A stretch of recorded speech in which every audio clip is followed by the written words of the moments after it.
Merci. Bonjour à toutes et à tous. Merci de vous être connectés, à ce webinaire au sein du programme PEPR Ville durable et bâtiments innovants. Je suis Gilles Jesquière, je suis un des co-directeurs aux côtés de Dominique Mignot et Anne Reas de ce PEPR. Nous avons eu la chance de pouvoir, dans une première phase, financer 7 ou 8 projets, ça dépend comment on compte, il y a quelques mois. Ces projets aujourd'hui sont en ordre de marche et commencent à leur production scientifique aux côtés de territoires, d'associations, de façon générale, de collectivités. On a des projets, on a aussi des centres opérationnels qui nous permettent de travailler aux côtés de ces projets, mais aussi aux côtés de la communauté, autour de l'évaluation des politiques publiques, des modèles et simulations et des données.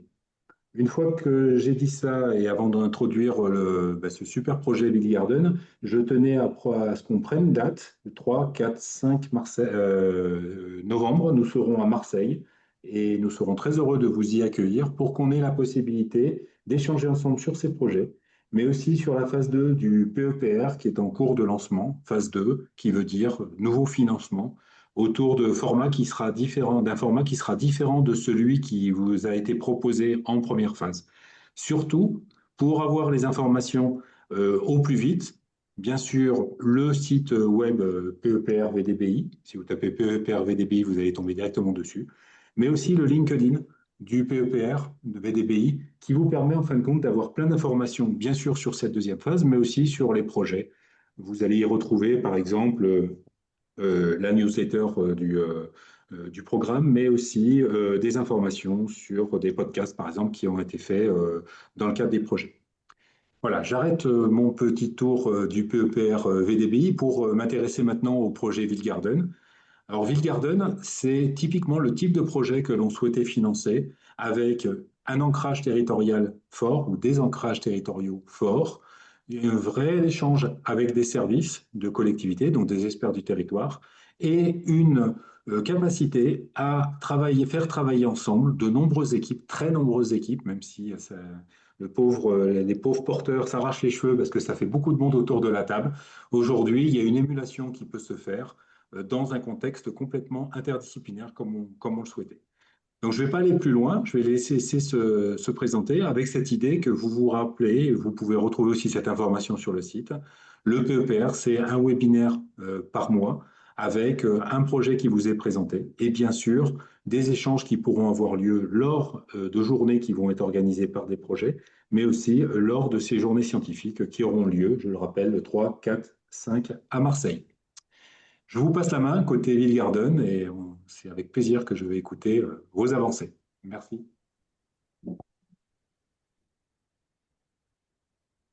Donc c'est moi qui vais commencer à parler. Donc le projet Ville Garden, c'est un projet donc qu'on a monté, comme l'a indiqué Gilles, déjà en 2023, donc qui a été accepté en 2024 et qui a démarré officiellement en octobre 2024. euh, avec tous les établissements que vous voyez indiqués à droite sur cette diapo et avec un financement à l'égal de la plupart des autres projets qui ont été financés par le PEPR, autour de 3 millions d'euros. Euh, Tu peux passer à la suivante, Marie. Donc, quel est le contexte du projet et de quoi ça parle, Ville Garden? À l'heure actuelle, vous l'avez remarqué, et ces dernières semaines, ça a été d'une actualité plutôt torride. Les politiques d'aménagement urbain, maintenant, elles veulent aller vers des villes qui sont vertes, fraîches et perméables. Et le fraîche et perméable, il va de pair avec le vert. D'accord? Donc ça, c'est un ensemble. Et dans les villes, vous voyez sur le petit schéma qui est à droite, le graphique qui est à droite, quand on décompose le type d'habitat et où se trouve le végétal, là c'est sur la métropole de Lyon, c'est un travail d'un doctorant qui a travaillé avec Marc et moi. Et en statistique, on est sur le résidentiel, c'est-à-dire tout ce qui est copropriété, logement social, plus habitat individuel. On est à pas loin de 30% de la surface végétalisée d'une métropole comme celle de Lyon Même si on compte l'agricole, on est à pas loin de 30% de la surface qui est occupée par ce type d'espace vert.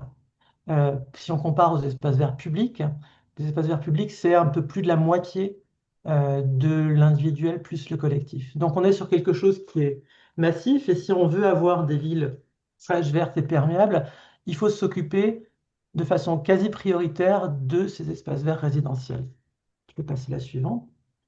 En plus, ces espaces verts résidentiels, des deux types, individuels et collectifs, euh, ils ne sont pas placés de la même manière, et donc ils ne rafraîchissent pas, ils ne verdissent pas les mêmes éléments de la ville. On voit par exemple sur les cartes qui sont à droite, en particulier celle qui est tout à droite, on voit la proportion de végétation qui est située en habitat collectif. Et on voit que les arrondissements les plus bâtis de Lyon tirent l'essentiel de la végétalisation de ces espaces verts privés, résidentiels, privés ou semi-publics résidentiels. Donc c'est un vrai enjeu pour les villes aujourd'hui d'avoir des espaces verts résidentiels en assez grande quantité et d'assez bonne qualité.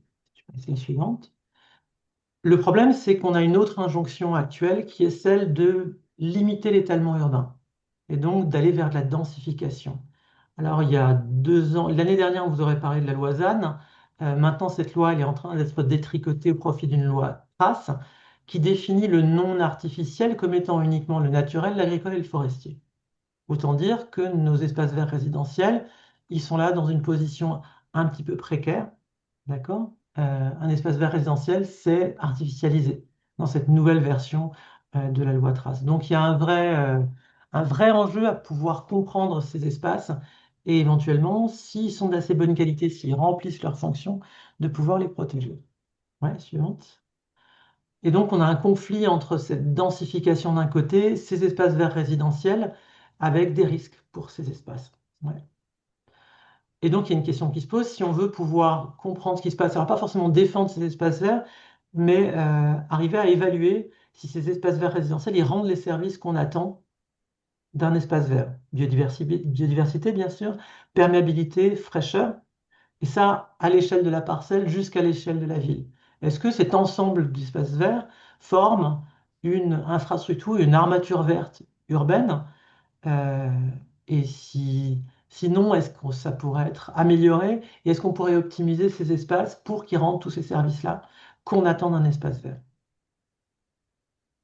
Alors pour ça, sur Garden, on a fait le choix de travailler à l'échelle nationale en essayant de s'intéresser à différentes situations, différentes villes, à la fois en milieu méditerranéen avec Montpellier, Marseille et un peu Toulouse, euh, en milieu continental avec Lyon, Nancy, Paris, et en milieu un peu plus océanique avec Nantes et Angers, avec des villes qui vont de Angers la plus petite jusqu'à la région parisienne.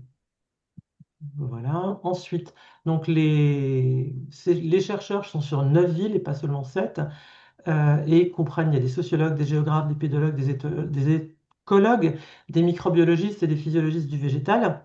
Et les terrains qui ont été choisis pour travailler sur Ville Garden, on va vous repréciser ça dans les Work Packages dans un instant. On va y faire des tas de choses avec des précisions un petit peu qui viennent plus tard dans le diaporama. Marion? Alors, ce projet Ville Garden, on a choisi de l'inscrire au maximum dans les stratégies du PEPR lui-même, en s'associant à d'autres projets, au centre opérationnel, mais on a aussi des collaborations. Ah, tu vas un peu vite pour moi. Voilà. Là, il est sensible. Voilà. Donc, tu peux aller jusqu'au bout de cette diapo, juste montrer les liens avec d'autres PEPR, comme le PEPR Solubiode et ses Living Lab. Tu peux passer à la suivante. T'arrives encore, hein. Voilà.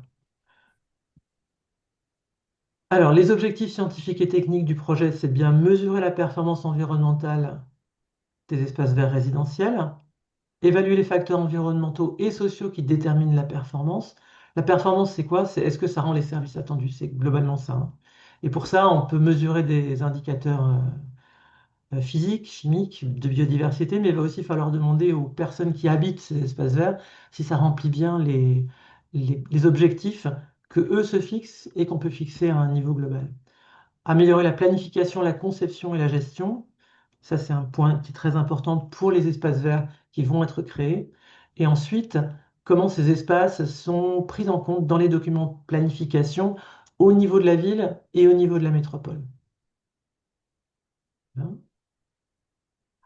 Et donc, dans les objectifs du projet, on a un premier objectif qui est de produire une base de données de référence sur ces espaces verts à l'échelle de la parcelle. Et pour ça, on va s'attaquer à peu près à 200 espaces verts résidentiels dans cette zone urbaine. Voilà. On va aussi documenter les approches actuelles et novatrices des acteurs locaux. On n'est pas les premiers à penser à améliorer ces espaces, évidemment, quoi. Il y a plein d'expérimentations qui se font dans tous les territoires, que ce soit par les territoires eux-mêmes, par les entreprises du bâtiment et du foncier, par les associations, par les habitations, les habitants, pardon. Et tout ça, il faut qu'on en tienne compte, il faut qu'on arrive à le documenter.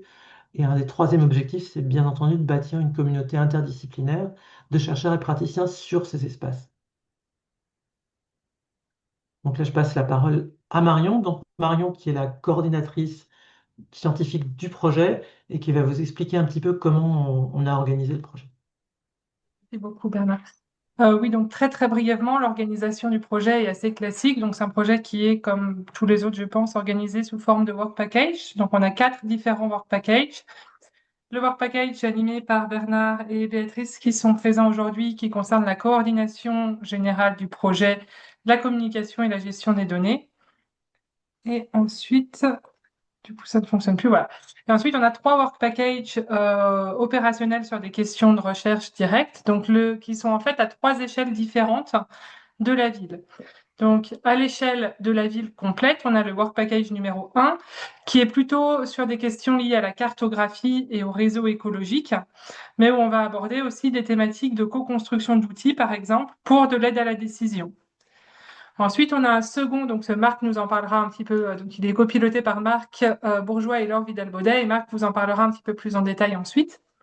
Ensuite, on a un second work package qui est cette fois à l'échelle de la parcelle, donc à l'échelle de l'espace vert résidentiel, qui va porter plus sur les perceptions des habitants, des acteurs, et sur les propriétés des sols et biodiversité, en allant jusqu'aux fonctions et aux services portés par ces espaces verts.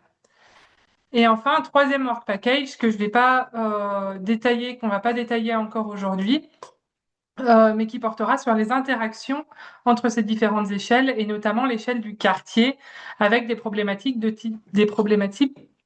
type service écosystémique, connectivité ou pratique.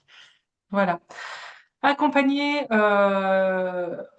ces work packages, on a aussi 3 forums dans le cadre du projet Ville Garden qui seront aussi développés un petit peu par la suite pour leur rôle dans les communications entre les chercheurs et les acteurs en particulier.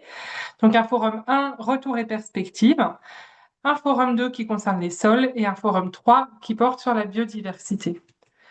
Donc pour illustrer un petit peu tout ça, j'ai choisi l'exemple du work package numéro 2 parce que c'est peut-être celui qui est le plus central dans le projet et qui va vraiment réunir l'ensemble des chercheurs qui sont impliqués dans ce projet et qui porte donc sur les performances à l'échelle de la parcelle. Donc c'est un work package qui est porté par Geoffroy Serré et Marie-Lise Cotet. Et pour aujourd'hui, j'ai juste me concentrer sur la présentation de la tâche 2.2.3, donc qui concerne les propriétés des sols et de la biodiversité.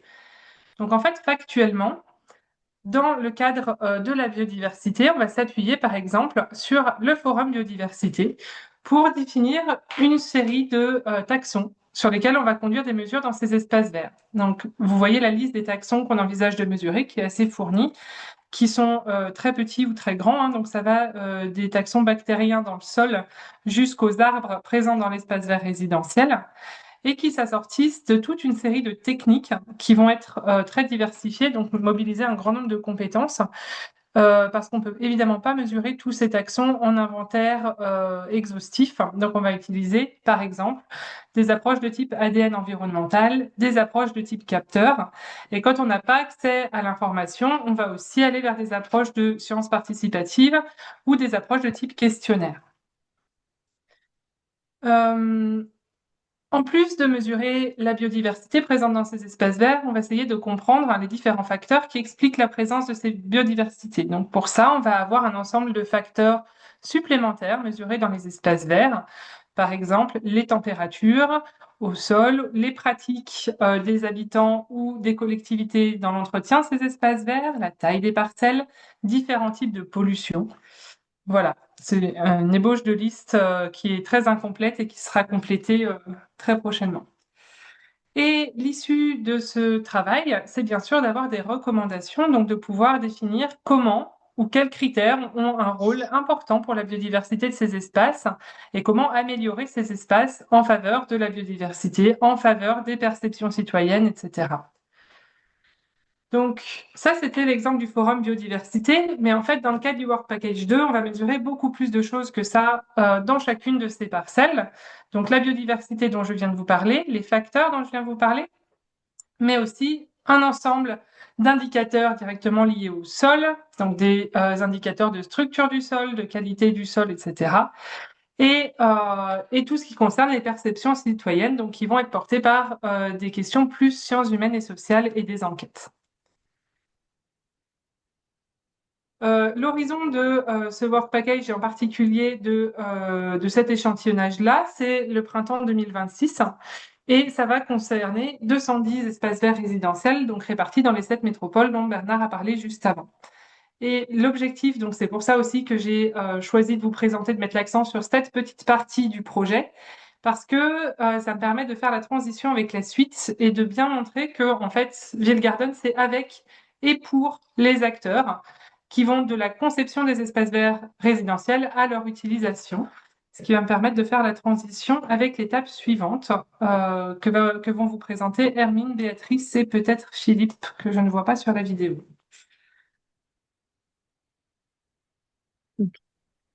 Oui, donc on prend la suite en effet pour un volet aussi très important dans tous les projets du PEPR VDBI. Donc c'est travailler avec et pour donc les acteurs. Donc pour nous dans ce projet, on a prévu donc des forums qui ont commencé à travailler, qui sont en fait des outils de co-construction transversale au sein du projet et qui vont permettre de réunir les différents acteurs que nous visons au travers de nos diagnostics sur les sols et sur la biodiversité.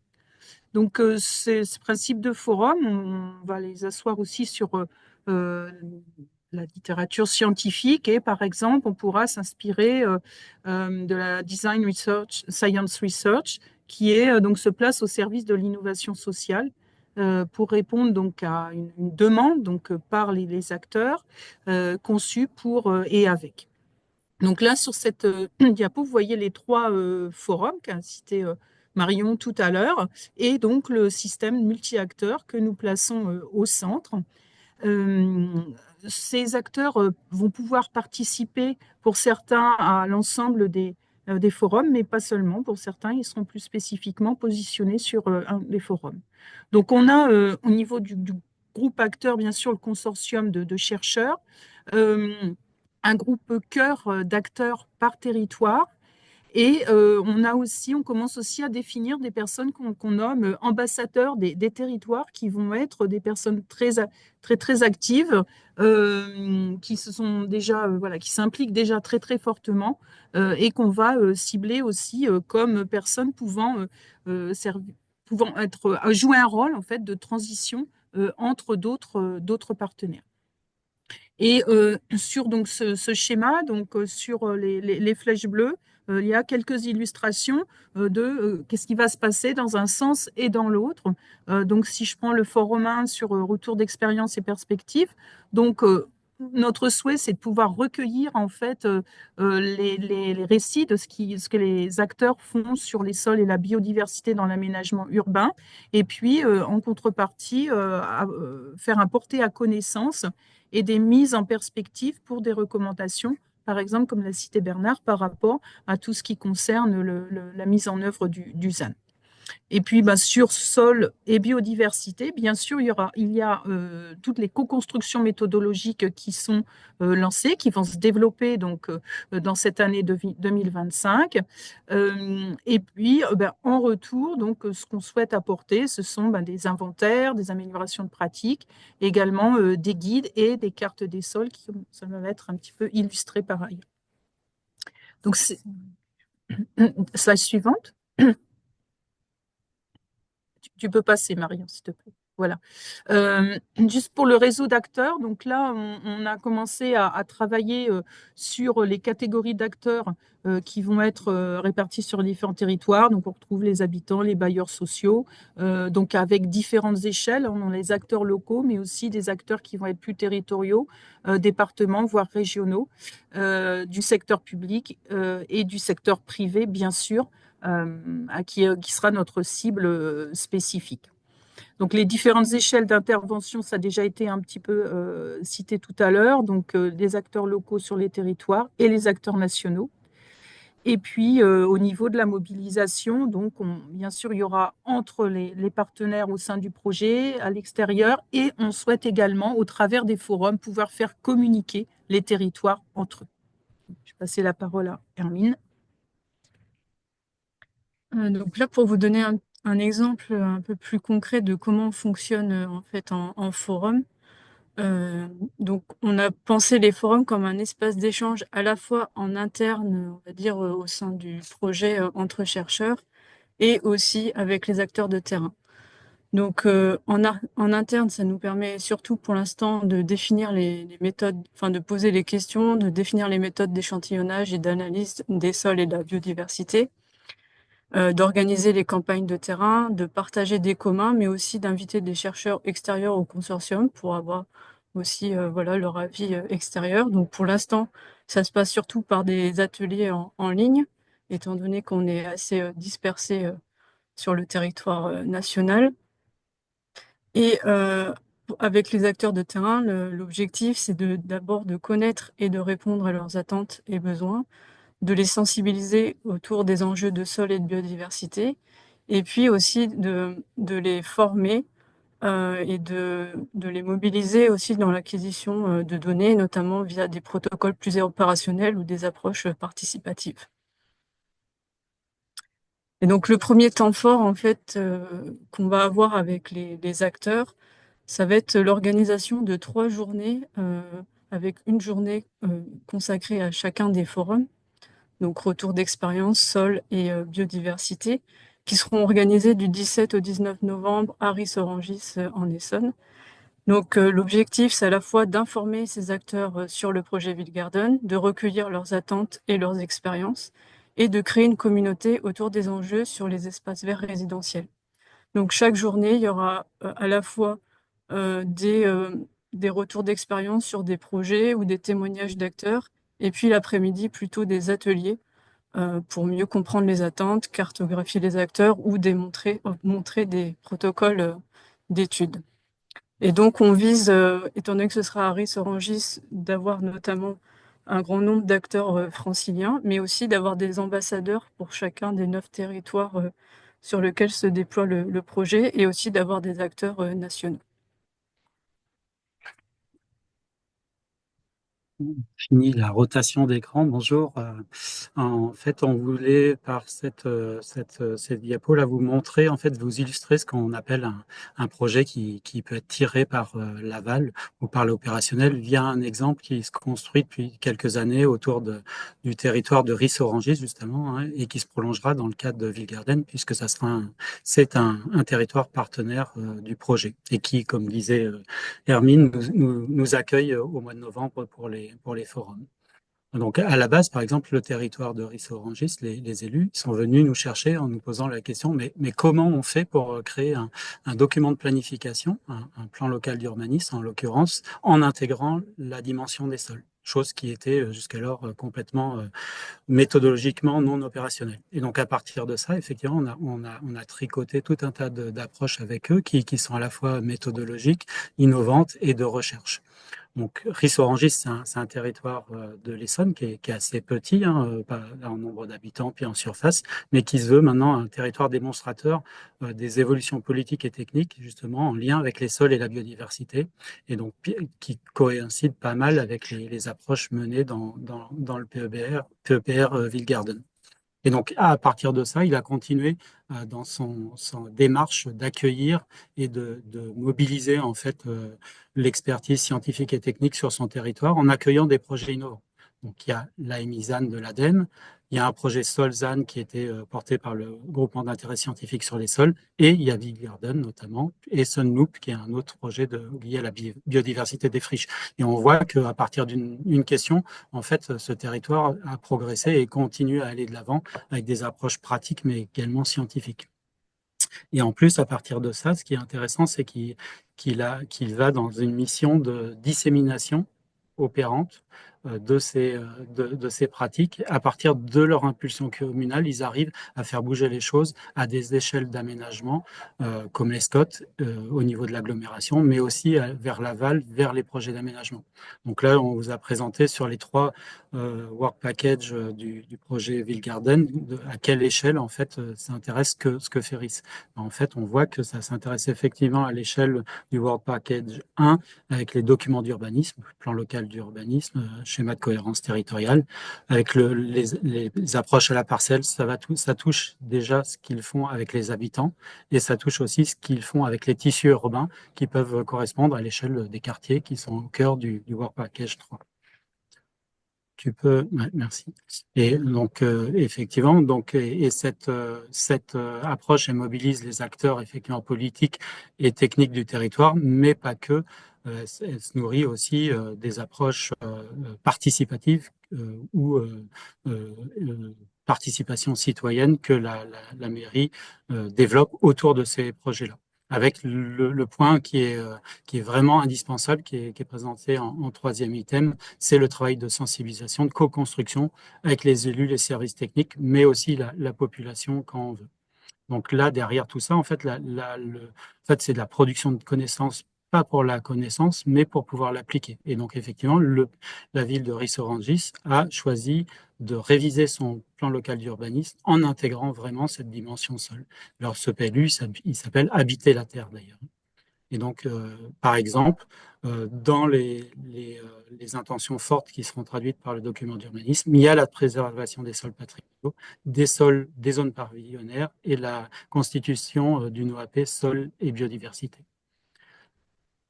Si tu peux passer à la suivante. Et donc voilà, ce que le projet, nous, ce qui avait été développé dans le projet, c'est de la connaissance qui s'est matérialisée par des cartes, en fait, des investigations de terrain qui ont inclus aussi les espaces de jardins particuliers, dont parlait Bernard tout à l'heure, mais également les espaces résidentiels des bailleurs sociaux, pour produire une carte sur la naturalité ou l'anthropisation des sols et de qualité fonctionnelle des sols. Et c'est ça qui a guidé, en fait, le projet du nouveau document d'urbanisme. Et une diapo suivante, s'il te plaît.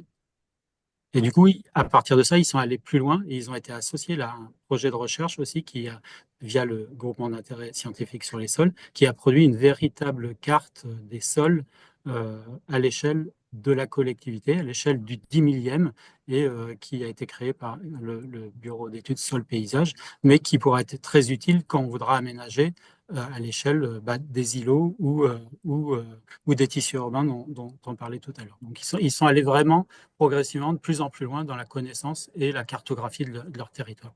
Voilà l'exemple qu'on souhaitait développer autour de ce qui s'est fait à Ris-Orangis.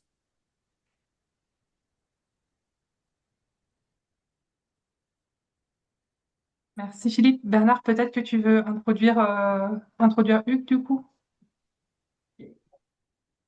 Alors, on voulait aussi aujourd'hui donner l'opportunité à un de nos partenaires qui travaille avec nous depuis très longtemps de dire un petit mot sur leur expérience de la recherche en interaction avec l'action associative et avec les territoires. Ils ont participé avec nous au projet collectif, qui est un des projets qui a donné naissance à Ville Garden, et ils vont continuer à travailler avec nous sur Ville Garden. Et pourquoi leur donner la parole aujourd'hui? Parce qu'ils ont eu une approche de médiation entre l'associatif, la recherche, les territoires sur l'accompagnement des habitants vers des changements de pratiques et des changements d'espace vert sur les collectifs. Et donc, je vais laisser la parole à Hugues. Donc, Anthropologia, c'est une association que je vais laisser dire deux mots sur Anthropo aussi, il sera mieux placé que moi pour le dire. À toi, Hugues. Ah, bah, j'aurais préféré que tu le fasses, mais on est une association naturaliste basée en région lyonnaise qui a 25 ans, bientôt 25 salariés et qui intervient localement les animations et un peu plus largement en France et un peu au-delà sur de l'expertise, sur du plaidoyer, sur de la formation professionnelle autour de notamment des compétences au départ qui sont les arthropodes et les relations insectes-plantes, les pollinisateurs, les auxiliaires de culture, etc. Et plus largement, c'est le cadre de du contexte d'intervention dans le collectif autour de l'accompagnement, du changement de vision, de regard, de rapport et donc de pratique et d'usage avec le vivant. Eh bien, allons-y. Donc voilà, là, cette première diapo était justement pour introduire ce qui nous motive. Nous, c'est de transformer les habitats, et notamment les habitats résiduels, les habitats non utilisés. Et c'est des exemples que vous voyez sur les habitats collectifs en haut ou des habitats privatifs en bas. Il y a beaucoup d'espaces dans des jardins, qu'ils soient privés ou collectifs, sur lesquels personne ne passe, si ce n'est celui qui tombe. Donc l'idée, c'est ça, c'est d'aménager en fonction des réels usages du site et de rendre autant de place que possible aux vivants pour notamment bénéficier des fonctionnalités. Alors ça passe au travers des strates, des différentes stratifications des végétaux qu'on va pouvoir installer, de la récupération de l'eau au travers de nous, de mares, bref, d'autres micro-habitats qui peuvent être rétablis pour augmenter les fonctionnalités, les capacités d'accueil l'hiver, l'été, quand il fait chaud, quand il pleut, voilà, et partager l'espace et le territoire dans l'espace et dans le temps avec les autres non-humains. Vas-y Marion. Donc le projet collectif, là, il s'agit en fait d'illustrer des quelques résultats qu'on a eu dans le collectif, même si ça a déjà été bien évoqué par Bernard. Et on a notamment, il l'a aussi dit, ce qui marque ce projet, c'est les interactions entre les chercheurs, entre des assos et entre les habitats collectifs. Et cette émulation, elle produit des actions. Et c'est ça qui nous intéressait. C'est l'objet ici, c'est de la présentation, c'est d'identifier des questions auxquelles la recherche pourra répondre. Donc on a une approche, nous, qui est plutôt globale et qui permet d'essayer de participer à la réponse dont on a besoin vis-à-vis des enjeux actuels, que sont la biodiversité, évidemment, en tant que naturaliste, le climat, alors d'un point là, beaucoup plus largement, et ça débouche sur une fonctionnalité anthropocentrée, le cadre de vie et le bien-être. Vas-y, Marion. Donc quelques résultats qui sont quand même assez notoires, c'est que sur les habitats, au moins la moitié des espaces étaient végétalisés à l'extérieur. On a une diversité paysagère qui dépend beaucoup des espaces dans lesquels on a pu intervenir. Mais surtout, le point remarquable, c'est qu'on a un levier extrêmement important avec la végétalisation, en fonction effectivement du type de milieu qu'on va pouvoir rendre et donc de la diversité de flore, pardon. Alors évidemment en termes de strates, mais aussi en termes de diversité d'espèces et diversité de fonctionnalités qu'elles peuvent remplir pour la faune, tout en améliorant l'accès à la vue de la nature, l'accès au toucher, aux odeurs, et donc agir sur le contexte, le cadre de vie, comme je l'ai dit. Donc on a quelques exemples pour compléter ça, notamment au-delà de collectifs, on a continué à accompagner les habitats collectifs, notamment au travers d'un dispositif qu'a mis en place la métropole de Lyon, qui a été doublé par certaines communes, qui est repris un petit peu de partout en France. Alors avant, après, j'en sais rien, je ne veux pas parler de chronologie, mais en tout cas, c'est intéressant, c'est de se dire que les espaces publics représentent 20, 25, 30% maximum des espaces. Et donc, si on veut changer le faciès, il faut inévitablement aller dans les espaces privés. C'est pour ça que la métropole de Lyon, l'exemple que je prends, investit dans les espaces privés au regard d'un projet qui tient la route. C'est pour ça qu'on est avec le CAUE, donc le Conseil d'architecture, d'urbanisme et d'environnement de la métropole de Lyon. C'est Bleuhen qui s'en charge. Une fois par mois, pendant toute la journée, on reçoit 8 projets pour les accompagner. Alors ça peut être du débroussaillage, ça peut être de l'accompagnement qui va un petit peu plus loin s'ils ont avancé, mais sur comment est-ce qu'on peut ensemble, moyennant une fonctionnalité, un intérêt pour tous, modifier le paysage.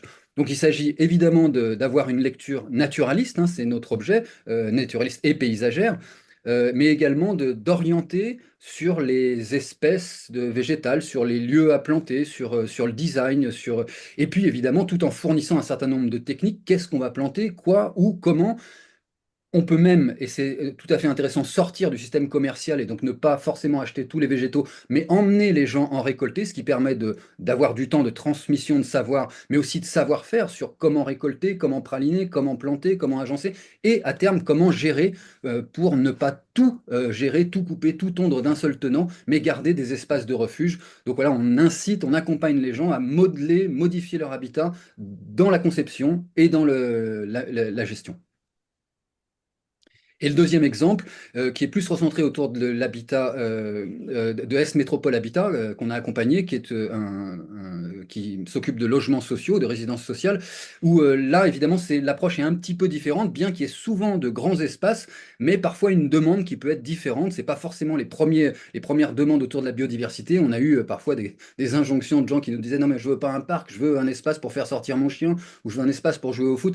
Donc il y a d'autres usages à concilier, et peut-être aussi d'autres intérêts à faire valoir, notamment au travers de ces outils d'aide à la décision, d'accompagnement. Et c'est pour ça que ce qu'on va voir sur la diapositive d'après, parce que ces espaces sont quand même plutôt mal menés, en général, hein, une tonte assez drastique, assez récurrente. Et donc, les images que vous voyez en dessous, on a des arbres souvent exotiques sur une pelouse tondue, piétinée, et finalement assez peu de ressources alimentaires, de refuge, et assez peu d'efficacité du point de vue du changement climatique. Vas-y, Marion. C'est pourquoi Bleuhen a travaillé sur le développement d'un outil. Alors ça, c'est aussi un des objets qu'on a à l'association, c'est d'essayer de simplifier, et pas de le rendre simpliste ni sortir des clous, mais d'essayer de simplifier la grille de lecture que tout un chacun peut avoir de la nature qui l'entoure, parce que c'est toujours difficile quand on n'a pas de notion d'ornithologie, de botanique, de pédologie, d'entomologie, etc., d'avoir une lecture de cet ensemble. Donc on produit un certain nombre de guides pour les espaces verts, pour les professionnels, pour les particuliers, pour les équipes éducatives, pour les enfants, bref, pour différents niveaux, différentes strates de la société. Et là, Bleuhen a travaillé sur un document pour Est Métropole Habitat pour leur permettre d'évaluer l'état de la biodiversité avec un regard, encore une fois, non spécialiste, mais qui est absence-présence et une évaluation assez arbitraire, mais qui permet de voir la progression et les éléments sur lesquels il est important de progresser, d'aller plus loin, qui a été produit cette année et qui est déjà mis en place par Est Métropole Habitat. Vas-y. Et donc, pour conclure, et pour essayer de poser les questions auxquelles la recherche pourrait répondre dans ce type de projet, et qui nous intéressent, hein, pour pouvoir amener, même si on y participe de près ou de loin en fonction des projets, mais nous permettre d'amener des réponses plus structurées, plus solides, sur des bases scientifiques. En l'occurrence, les trois questions qu'on a relevées, c'est comment tenir compte des connectivités écologiques. Alors, qu'est-ce que c'est que les notions de barrières, les notions de corridors, les notions de barrières franchissables ou infranchissables, les notions de murs verts, les notions de haies monospécifiques, exotiques ou de haies foisonnantes, vives, champêtres, etc. Comment est-ce qu'on peut travailler là-dessus et comment est-ce qu'on peut modifier le regard et l'état actuel des choses? Deuxième question, quel levier va être le plus efficace en termes d'aménagement végétal sur des petites surfaces? Est-ce que c'est un massif? Est-ce que c'est un bosquet? Est-ce que c'est une prairie? Est-ce que c'est un boisement? Est-ce que c'est une forêt? Et quelle espèce? Alors évidemment, on a des débuts de réponse, mais c'est toujours intéressant que la science s'y pose et que s'y applique et qu'on ait des éléments plus concrets. Évidemment, nous, on travaille sur la renaturation, le réensauvagement, idéalement sur des espaces vastes. C'est là que c'est intéressant, c'est de pouvoir croiser des espaces d'habitat collectif en entraînant, et comme ça peut se faire dans certains secteurs, des habitats particuliers, des jardins privatifs, le parc urbain, le bord de route, l'agriculteur du coin, pour avoir un effet du paysage et pouvoir justement proposer ces différents types d'aménagements. Et troisième question, alors à quel moment, à quel endroit est-ce qu'on peut pratiquer de la libre évolution, laisser les choses se faire, puisqu'elles se sont toujours faites quand on n'était pas là. Alors on craint toujours, s'il y a du lierre, ça va envahir les arbres, ça va les tuer. Bon, il y a tout un tas d'idées reçues qu'il faut accompagner ou qu'il faut évidemment démonter. Se pose encore le problème, surtout dans un espace fraîchement colonisé par la végétation, la problématique des espèces exotiques envahissantes, hein, qui aussi doit être accompagnée, doit être contrôlée, mais on maintient que dans un espace vivant, dans un espace riche et dynamique, il y a une possibilité quand même naturelle d'interagir, voire de limiter la prolifération de ces espèces. Et où et comment le génie écologique, donc comment est-ce que l'esprit humain peut alors pas remplacer, pas faire à la place d'eux, mais accompagner, favoriser, dynamiser, notamment en donnant à la nature les moyens de faire ce qu'elle sait faire Pour l'exemple du boisement, hein, souvent on a tendance à planter des arbres dans une prairie. Or, des arbres, ça pousse, comme vous le savez, dans une forêt. Dans une forêt, il n'y a pas des graminées qui tapissent le sol, mais il y en a très peu. Mais par contre, il y a de l'humus. Donc voilà, essayer de rappeler ce bon sens-là et les évolutions de strates végétales qui vont vers le climax. Donc on accompagne la nature en déposant de la matière carbonée et du compost pour favoriser l'intégration dans le sol, la bioturbation, ce qui nous permet un an après de planter des arbres dans de bien meilleures conditions. Et bien évidemment, il va falloir travailler là-dessus parce que inverser ces plannings, c'est toujours très compliqué dans les espaces publics, les espaces privés ou les espaces collectifs. Voilà, je vous remercie. Merci beaucoup. Donc, Arthropologia va continuer de nous accompagner dans le cadre du projet Ville Garden. Voilà, donc la dernière partie, mon diapo ne passe plus. Voilà, la dernière J'avais juste une partie. question, en fait, vite fait, hein, c'était par rapport à l'expérience d'Arthropologia, si ils constatent aussi le fait que les personnes, justement, changent leurs pratiques, etc. Est-ce que ça change vraiment aussi leur regard par rapport voilà, aux insectes qui vont peut-être justement utiliser moins de produits aussi enfin, voilà, est-ce que vous avez, je veux dire, un retour d'expérience un petit peu là-dessus, quoi, sur ce mieux connaître permet de réellement peut-être changer le regard. Alors, il n'y a pas de produits qui sont utilisés hein, avec la loi Labbé dans ces Oui, espaces-là. oui, oui, bien sûr.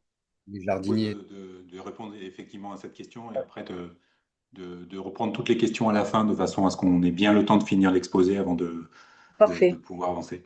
Mais Ok, vu que merci. si vous voulez répondre très rapidement, n'hésitez pas. Très rapidement, c'est plutôt le changement la prise de conscience qui a lieu en premier, avant la mise en action.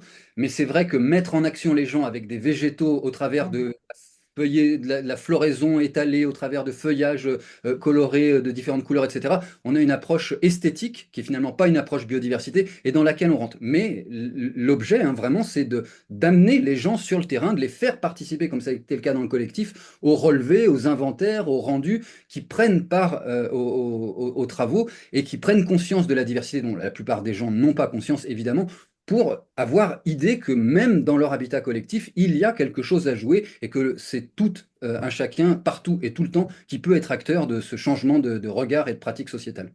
Ok, merci beaucoup.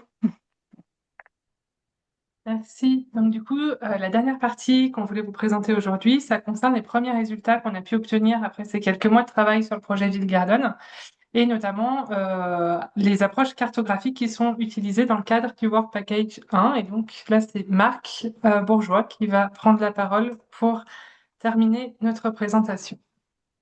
Merci Marion. Oui, j'ai l'honneur de présenter les premiers résultats. Alors c'est assez provisoire pour le moment. C'est des résultats, je précise tout de suite, sur lesquels on a travaillé avec des collègues du CEREMA, Mathilde Bazuillot, Mélanie Belot-Léon et Gwendal Libessard, et tout ça supervisé évidemment par Bernard et Marion.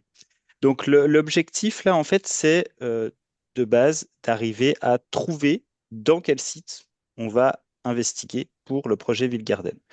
Et Dieu sait que des espaces verts résidentiels dans les 7 métropoles concernées, il y en a. Donc l'idée, en fait, est de faire une typologie pour ensuite pouvoir aller choisir des sites dans ces grandes catégories que je vais vous présenter, dont je vais vous présenter la méthodologie de construction. Donc les métropoles retenues, c'est celles qu'on vous a présentées tout à l'heure. Je ne reviens pas en détail là-dessus. Je précise juste que pour le moment, on n'a pas pu encore faire le traitement sur la communauté d'agglo Grand Paris Sud. À la place, on a fait Toulouse, on n'avait pas besoin de le faire, mais bon, c'est pas grave. Donc celle-là sera faite par la suite, mais elle ne figure pas dans les résultats pour le moment. Si tu peux passer, Marion. Alors, donc l'objectif, c'est de classer le parcellaire résidentiel pour parvenir à une typologie qui permette d'avoir une caractérisation, si possible, contextualisée des espaces verts résidentiels. Donc, déjà, la question de l'occupation du sol, comment on fait pour identifier les espaces verts à partir de l'occupation du sol? Quelle est la définition que l'on donne d'un espace vert résidentiel? Parce que c'est quand même l'objet d'étude principale de Ville Garden, donc il convient de le définir. Et comment on contextualise ces EVR, donc ces espaces verts résidentiels. Si tu peux passer, Merci. Donc, quelles sont les données qu'on va utiliser pour faire cela? Donc, on a choisi de travailler avec une nouvelle base de données qui s'appelle COSIA. COSIA, c'est la carte d'occupation du sol par intelligence artificielle de l'IGN. Alors, comme tout ce qui vient de l'intelligence artificielle, ça a des limites, ça comprend des erreurs, mais le gros avantage, c'est que c'est une carte qui est disponible désormais sur la France entière avec la même méthodologie de construction et on a des cartographies complètes d'occupation du sol, ce qui en fait n'existait pas jusqu'à présent à une telle résolution spatiale.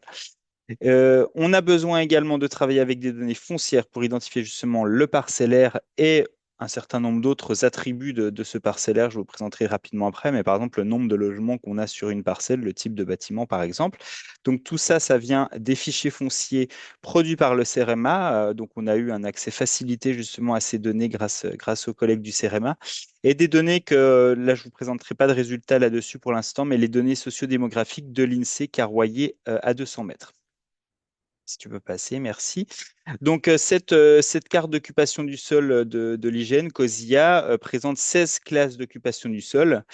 Et donc, avec un avantage certain, c'est que c'est à une haute résolution spatiale, c'est 20 cm, je crois, qui est délivré en mode vectoriel. Et l'inconvénient, bah, c'est que sur certaines classes, on a des incertitudes plus ou moins importantes, mais on a des tableaux de comparaison qui donnent les degrés d'incertitude sur certaines classes d'occupation du sol. Et les classes qui nous intéressent particulièrement pour ce travail, donc qui sont les classes plutôt végétales, on va dire conifères, feuillus, etc., ce sont des classes sur lesquelles il y a le moins d'erreurs possibles, puisque c'est des choses qui se reconnaissent assez bien vues du ciel. Alors, pour définir les espaces verts, donc on a choisi d'utiliser les classes suivantes dans COSIA. Donc, feuillus conifères, ça forme ce qu'on appelle la strate arborée. Pelouse et culture, ça forme la strate de végétation rase. Et on a une autre strate avec coupe, broussailles, qui est plutôt indéterminée. Parce que là, il y a un petit peu plus d'incertitude sur ces données. Ce serait dommage de les retirer parce que souvent, c'est bien des espaces verts, mais c'est aussi difficile de les intégrer en disant que c'est certain que c'est de l'arboré ou du rat. Donc, on préfère ne pas prendre de risque et de dire que c'est indéterminé. Toujours est-il que pour l'instant, ce qu'on considère comme espace vert, là, c'est arboré plus rat plus indéterminé. Donc, c'est 6 classes d'occupation du sol. Et donc, il y a certaines classes qui sont ambiguës, qu'on choisit d'écarter. Par exemple, sol nu. Sol nu, ça peut effectivement être un potager, mais ça peut aussi être une cour en gravier. Enfin, ça peut vraiment être différentes choses. Donc, quand il y a trop d'incertitudes, on retire ces classes-là. Donc, ensuite, pour la question des espaces verts résidentiels. Donc là, je vous ai montré comment on identifiait les espaces verts. Maintenant, c'est des espaces verts résidentiels. Donc, pour ces espaces verts résidentiels, on se base sur les TUP. Donc, les TUP, c'est quoi? C'est la table unifiée parcellaire. En gros, le cadastre en France est assez compliqué, ce qui fait qu'il peut potentiellement y avoir un immeuble ou même une maison qui est sur 2 parcelles cadastrales. Et donc, ce qui nous intéresse, nous, c'est d'avoir, en fait, par exemple, pour une maison ou un immeuble, qu'on ait son espace vert qui est associé, même si c'est plusieurs parcelles cadastrales. Donc, c'est pour cela qu'il y a un fichier qui s'appelle la table unifiée parcellaire, qui regroupe déjà un certain nombre de parcelles en fonction de leurs propriétaires. Donc, le premier critère pour identifier ce qu'est un espace vert résidentiel, c'est déjà, il faut qu'il y ait un usage résidentiel dominant. Donc, à partir des fichiers fonciers, on prend le nombre de logements d'habitation qui est supérieur au nombre de logements qui sont, par exemple, commerciaux, au nombre de locaux commerciaux, pardon. Et donc, l'idée, c'est d'avoir un critère dominant. Je ne vais pas rentrer plus dans le détail, mais il faut que ce soit le résidentiel qui soit dominant, ce qui permet déjà de filtrer, par exemple, vous voyez sur la métropole de Nantes, 63 000 TUP déjà, qui sont enlevés de notre étude pour écarter tout ce qui est, par exemple, industriel. Ensuite, le deuxième critère, c'est l'exclusion des parcelles publiques. Donc, on exclut les parcelles appartenant exclusivement à des propriétaires publics. Donc on procède ça, c'est le deuxième filtre. Donc, on peut passer au suivant, je vais essayer d'aller assez vite. Le troisième critère, il faut qu'on ait quand même une surface d'espace vert qui soit supérieure ou égale à 50 mètres carrés. Ce n'est pas énorme, 50 mètres carrés, mais ça permet quand même d'enlever un certain nombre de parcelles qui, du coup, ne nous intéresseraient pas parce qu'elles seraient presque entièrement minérales. Et le quatrième critère, donc, c'est l'exclusion des. Oui, c'est là que Rezana a un peu massacré le PowerPoint. L'exclusion des surfaces agricoles dominantes. C'est-à-dire qu'on peut avoir des cas où on a un bâtiment, enfin, en fait, un corps de ferme au milieu d'une grande propriété. Et en fait, bah, c'est pas ça qui va nous intéresser puisque c'est majoritairement de l'agricole.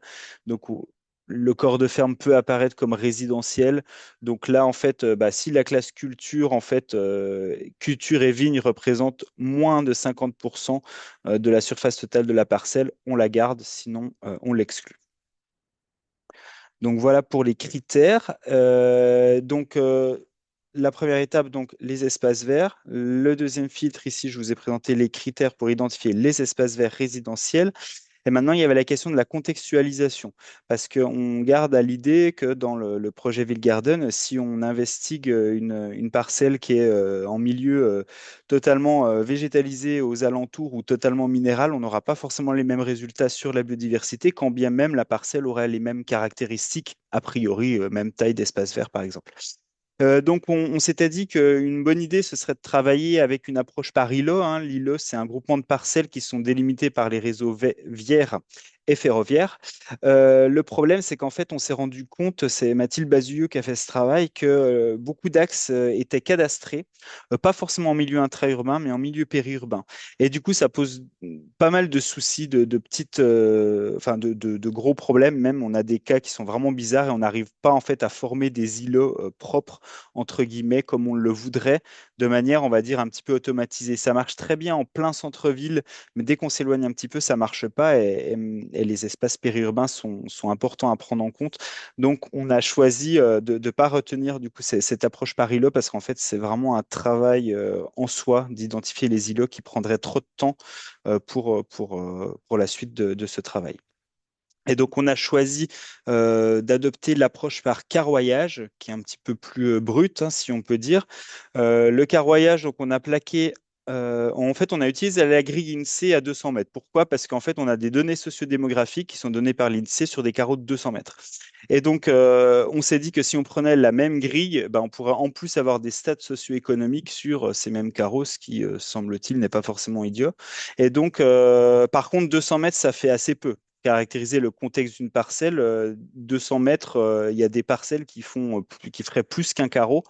Donc, ce n'est pas vraiment un contexte. Donc, on a agrandi de 3 fois ce carreau pardon, pour faire des carreaux de 600 mètres, mais qui sont toujours plaqués sur les grilles INSEE. Donc, on peut tout à fait moyenner, sommer les indicateurs de l'INSEE ultérieurement si besoin.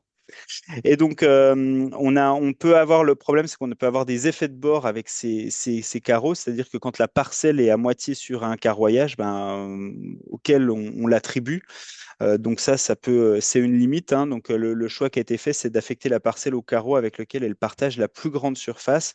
Mais néanmoins, c'est pas parfait. En fait, il faudrait faire des buffers autour de chacune des parcelles, mais techniquement, c'est pas possible. Donc, en fait, on fera sans doute ces buffers autour de chaque parcelle, mais une fois qu'on aura retenu les 210 parcelles du projet Villegarden, on pourra peut-être mieux les contextualiser. Mais a priori, pour les sélectionner, c'est bien quand même de savoir dans quel environnement elles sont à l'aide de ces carreaux. Et donc, en termes de résultats, donc là, je vous ai fait des cartes, on ne voit pas forcément grand-chose. J'ai quand même simplifié la symbologie pour mettre en rouge ce qui est en dessous de 50% d'espace vert et en vert ce qui est au-dessus de 50% d'espace vert. Donc là, c'est tout simplement, entre guillemets, parce que ça n'a pas été si simple que ça à faire, mais je pense qu'à comprendre, ce n'est pas très compliqué, c'est les parcelles, les tables unifiées parcellaires, qui sont caractérisées par leur couleur en fonction de leur proportion d'espace vert. Donc, par exemple, ici à Paris, vous voyez qu'on a les zones évidemment centrales qui sont plus rouges. Donc ça ne veut pas dire qu'il n'y a pas d'espace vert, hein, mais ça veut dire qu'il y en a moins de 50%. Et donc on a également sorti des stats avec différents histogrammes sur chacune des métropoles, comme vous voyez ici. Donc le rouge pointillé, c'est la moyenne. Néanmoins, je pense qu'il est plus pertinent de parler de médiane parce qu'il y a quand même des interrogations sur ces immenses parcelles qu'il y a à l'extérieur des villes là, sur lesquelles il faut qu'on regarde un petit peu de quoi il s'agit, si le filtre agricole notamment a bien fonctionné.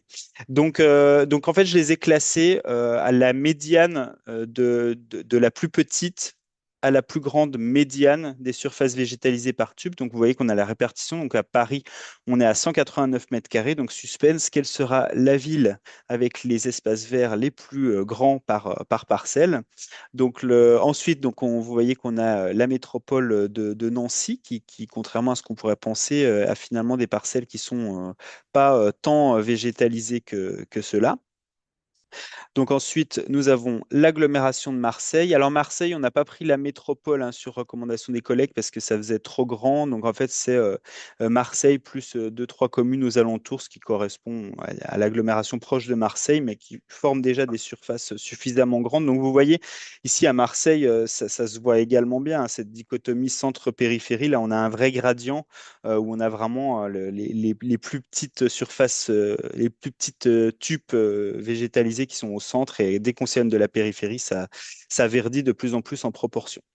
Donc ensuite, nous avons Montpellier ici. Donc je ne vais pas revenir sur tout, hein, on pourra discuter après si vous voulez, mais juste pour vous montrer qu'on a fait tout ça. Nantes, très vert sur les espaces extérieurs en proportion. Angers, on a une médiane à 319 mètres carrés et puis une moyenne qui explose tout à cause de grandes parcelles énormes à l'extérieur de la ville.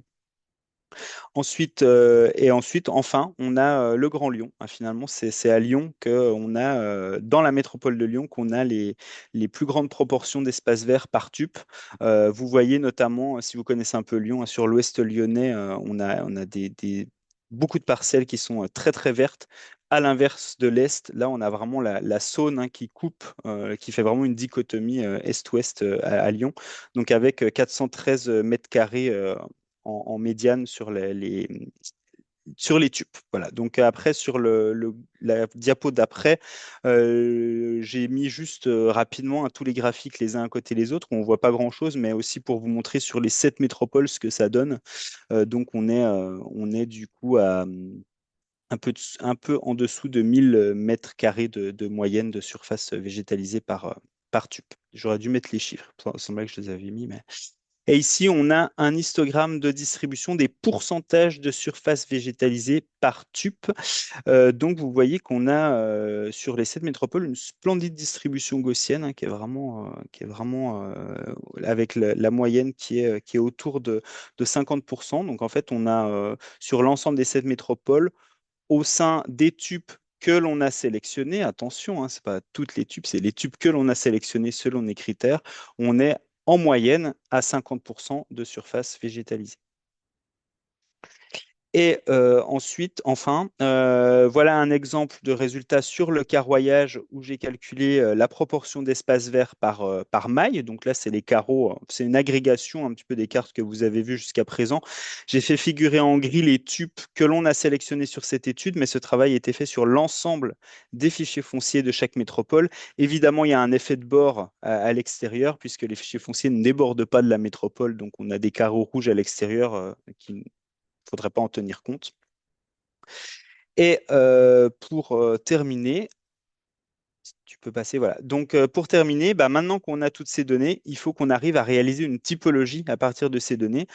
Donc l'idée qu'on en a, en fait, c'est de faire des grandes catégories en fonction de ces indicateurs-là.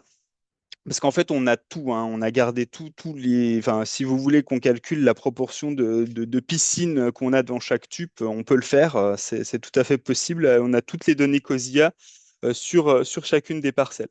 Donc, l'idée, en fait, c'est d'arriver à faire. Alors, moi, j'imaginais peut-être 6, ça faut qu'on en discute encore, mais imaginons qu'on arrive à faire 6 classes dans lesquelles on pioche 5 EVR. des classes un petit peu différentes. Par exemple, vous voyez ici en haut, j'ai mis trois maisons individuelles et en bas trois immeubles collectifs avec une parcelle peu verte dans un environnement très vert, une parcelle très verte dans un environnement très vert, une parcelle très verte dans un environnement peu vert. Et du coup, essayer peut-être de sélectionner des sites dans ces parcelles-là ou à l'inverse. Les sites que l'on a par opportunité, des gens qui veulent bien nous ouvrir, par exemple, ben, de voir dans quelle catégorie on peut les classer. Donc là, la catégorisation reste à faire. Il faut vraiment qu'on en discute rapidement parce qu'en fait, on a toutes les données. Donc en fait, il y a juste à faire tourner soit des stats, par exemple la méthode des Kamins, où on met plusieurs variables quantitatives, par exemple la taille de l'espace vert, la densité moyenne d'espace vert dans le carreau, ce genre de choses. On peut mettre aussi même la population du carreau, etc. Donc on peut mettre un certain nombre de variables et puis faire des gros paquets, des grosses typologies, avec peut-être le risque qu'on n'arrive pas à mettre un nom sur chaque typologie, mais que ce soit statistiquement plus robuste. Donc voilà, ça, il faut encore qu'on en discute, mais on n'est pas loin hein, de pouvoir proposer des grandes typologies pour qu'ensuite on puisse investiguer les sites d'études de Ville-Garden. Merci. Marc, Bernard, tu veux conclure? Merci à tous d'avoir participé à cet exposé de Ville-Garden, mais je pense que je vais rendre la parole à Gilles s'il veut nous poser des questions et si la séance veut nous poser des questions. Donc, il lui rend le Merci. commandant. Voilà, merci beaucoup. Merci beaucoup pour cet exposé. Effectivement, on a peut-être été un peu long, mais il y avait tellement de choses à dire et il y a déjà des résultats, ce qui est formidable. Pour les questions, on va être très très court. Genre, j'en ai plein, mais je vais pas les poser. Est-ce que vous avez des questions? J'ai vu qu'il y avait aussi des commentaires que je vous laisse copier-coller, et en particulier de collègues du CSTB, donc Aline Brachet. Est-ce qu'il y a des questions? Est-ce que quelqu'un souhaite prendre la parole? Il est déjà 14h03, il ne faudrait pas qu'on déborde trop. Alors, je vais juste en avoir une rapide s'il y a pas de questions. Vous faites vraiment des choses qui sont très intéressantes et qui semblent pouvoir être déclinées. Je me demandais jusqu'à quel point vous documentiez ce que vous créez, ce que vous avez créé, et en particulier dans l'optique d'en faire, par exemple, des livres blancs qui pourraient être distribués à un ensemble de collectivités. Parce que aujourd'hui, vous le faites sur certaines collectivités, mais je sens bien l'effet follower qui pourrait y avoir, en fait, avec des collectivités qui auraient envie de suivre et qui pourraient avoir envie d'avoir, on va dire, une documentation liée à ce que vous êtes en train de faire. Donc, est-ce que vous avez prévu d'aller au-delà de l'article de recherche pour proposer des docs, comme il était tout à l'heure énoncé sur un des slides? Marc, tu veux bien? Euh, Sur la question, attends, est-ce que tu peux reformuler ta question, Gilles, s'il te De plaît? façon générale, il y a pas mal d'études, il y a pas mal de choses qui sont proposées, le recensement, extraction de connaissances, strates Ouais, végétales, par exemple, ce que tu fais, Marc. ouais, ouais. Et il y a aussi des animations originales qui sont faites, par exemple, par Arthropologia. Et je me demandais jusqu'à quel point vous pensiez documenter tout en faisant ce que vous étiez en train de faire, de façon à pouvoir en faire profiter le plus grand nombre. Ah, documenter, tu veux dire sous forme de publication, par exemple, ou d'autres Oui, moyens? de publications qui pourraient être à destination d'un plus grand nombre, c'est-à-dire pas forcément des publications de recherche, mais plus Hmm. des publications, on va dire, à Ouais. destination d'experts dans les territoires, par exemple. Ouais, bah alors ça peut, par exemple, ce qu'on est en train de faire sur la sélection des espaces verts, là, je pense qu'il y a il va y avoir deux niveaux de publication. Je pense qu'on va essayer d'en faire une publication scientifique voilà, sur la caractérisation des espaces verts en France, en fait, sur plusieurs métropoles. Je pense que ça peut être intéressant. Mais après, il y a l'objectif, enfin, pourquoi on fait ça? C'est effectivement pour sélectionner les sites. Et donc, je pense que cette méthode, on va essayer de la documenter et la mettre à disposition dans un document technique, peut-être déposé sur HAL, par exemple, ou quelque chose comme ça, qui pourra, voilà, montrer un exemple de méthodologie de sélection de sites qui peuvent peut-être ensuite resservir à d'autres. Ouais. Pour D'accord. compléter, pour l'instant, il nous manque un outil avec Garden, mais qui est en train d'être mis en place à la vitesse de la commune de Lyon. C'est le site web. Et évidemment, l'objectif du site web, c'est au fur et à mesure de pouvoir documenter tout ce qui avance, comme ce qui vient d'être fait là. Voilà. Et donc, il sera ouvert assez largement. D'accord, merci. Une question où on s'arrête là? Il est déjà 14h05. Bon, on va s'arrêter là. Merci beaucoup pour cet exposé très riche. Donc, je vous encourage, quand le site sera disponible, à suivre les avancées de Ville-Garden ou à rejoindre, on va dire, la communauté Ville-Garden lors des journées qui seront ouvertes pour certaines ou comment dire, lors des journées du PEPR qui auront lieu début novembre. Et encore merci pour cet exposé riche et merci à tous et à toutes de vous être mobilisés en nombre pour venir faire cet exposé. Merci beaucoup, Gilles. Merci. Au revoir.